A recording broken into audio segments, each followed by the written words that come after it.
إن الحمد لله نحمده ونستعينه ونستغفره ونعوذ بالله من شرور أنفسنا ومن سيئات أعمالنا.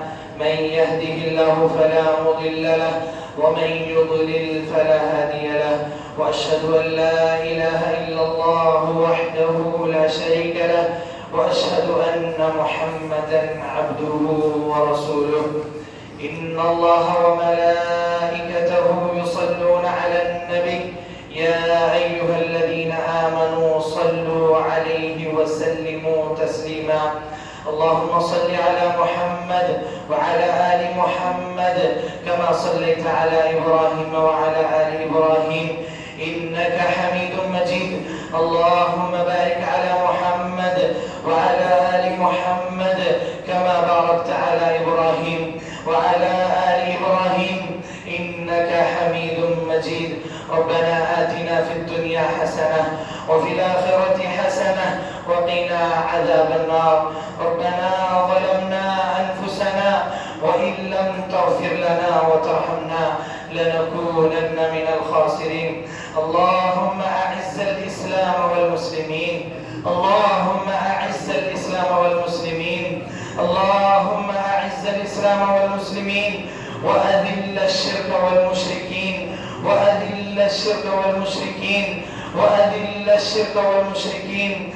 اللهم انصر من نصر دين محمد صلى الله عليه وسلم وجعلنا منهم آمين. واخذل من خذل دين محمد صلى الله عليه وسلم ولا تجعلنا منهم آمين. عباد الله رحمني ورحمكم الله، إن الله يأمر بالعدل والإحسان وإيتاء ذي القربى وينهى عن الفحشاء والمنكر والبغي يعظكم لعلكم تذكرون. اذكروا الله يذكركم وادعوه يستجب لكم ولذكر الله